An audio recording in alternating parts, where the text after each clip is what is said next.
Hey everybody, Steele here. So I'm going to put together this little video montage of pictures of a project I have been working on for a few years. Initially it started out with a investor that we were both going to pitch in on this thing and build it, and then the investor petered out and went away. So anyway, I had to buy him out, and that's kind of why it's been on the back burner for a little bit. It's a 1968 Coronet that I bought from my neighbor like probably 5 years ago, maybe 6 years ago.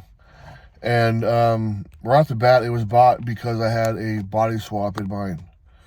So anyway, let's start the video, and then I'll show you the pictures, and we'll go through where we're at today. So here's a picture of the cars I bought out of their backyard. It's a 1968 Coronet B5 Blue 318 basic Coronet. So yeah, I bought it for a while, and there it is right where I picked it up at. We got back to the shop and we started stripping it down. Right off the bat, we decided that we were going to use the floor pan for my buddy's convertible. So we were real careful on how we were stripping it out and how we were going to start trimming it, because we wanted to make sure it was everything tight so he could use everything on his car. Here's the Challenger as I bought it from Insurance Auto Auctions. I watched that car go for I don't know, it took like 9 months for it to come up for the auction. Challengers and Camaros just don't roll that much, and that's the kind of wreck I needed. I needed a rollover. And I didn't want any rollover. I wanted an SRT8 or a Scat Pack or something special. So anyway, here's the car all trimmed down. It took a few days to do it right. We got pretty close, and we decided to slow down before we get the body on there. You can always cut more, you can't cut less, so we gotta go back at it on. Here's the body trimmed off of the floor pan, and we only used the outer skin, so there was a lot left for my buddy's convertible.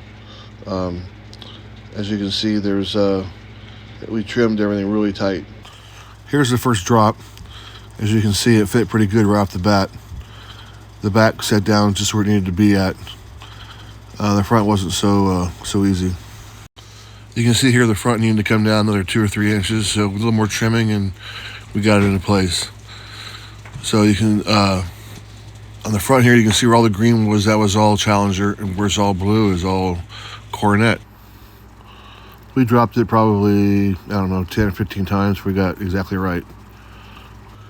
Here's a picture with the hood and front group installed.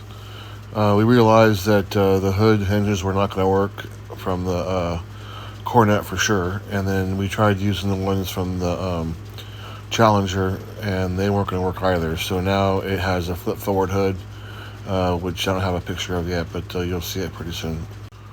One thing that worked out real cool was being able to install the original fuel cap from the Challenger. So I grafted into the top of the quarter panel, and then ran steel tubing up to meet to it.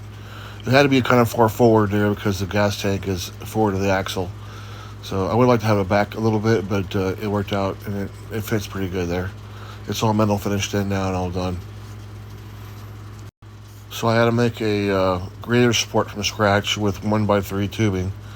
You can see right there where I'm starting to build it in. The hood's kind of in place to kind of get the height right. Here's a front group on stands because I wanted to install the Challenger headlights. I bought two new headlights and started installing those in the front end. It was quite a bit of work. We had to fill areas in around it, and then drop down from the fender and the hood, make them lower so that they fit in. You see here what I'm doing. I'm making the pieces out of cardboard. Here's a car on skates. You can see the radiator support's all done, and the brackets have been built out for the bumper brackets to bolt up to. This I get another view of the radiator support, and then we're starting to build the upper rails. We had to curve them back because they curved down and in for the Challenger. Here you can see the bumper's been pinched already, and we're hand forming this air dam to direct air into the intercooler. Initially we were going to just put turbos on it, but now I think we're going to end up putting a supercharger on this thing. Another view.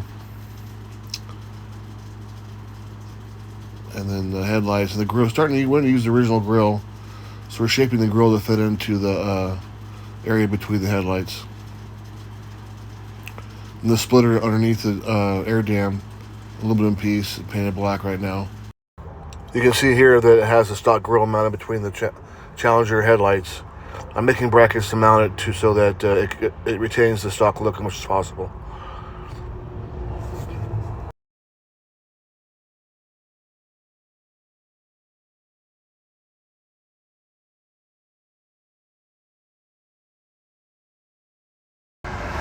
Okay, here you can see the spoiler I made from scratch on the back of the car. I welded it to the quarter panels of the trunk lid. I made it out of a 1/4 inch round stock and filled it in with sheet metal and formed it.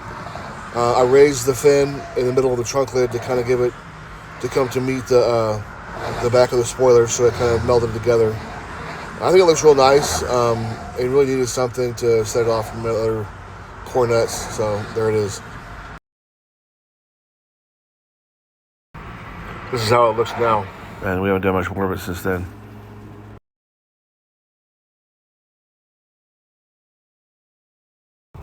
The back of the spoiler turned out pretty sweet, I think. It all came across nice and clean. I kind of wish I had some Super B taillights, but yeah, I'm going to go with the stock Coronets. I think it'll look okay. Maybe I'll fill them in with some chrome or something between it. There's a view of the back with the trunk lid closed. Another side view.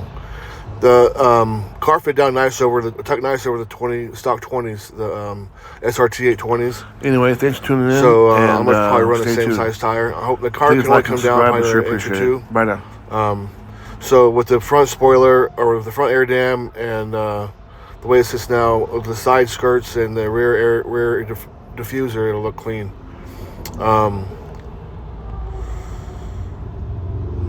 There's how it sits right now in the corner of my shop. Been there for a long time. I need to get back on it. So keep me motivated, and I'll talk to you later. Bye now.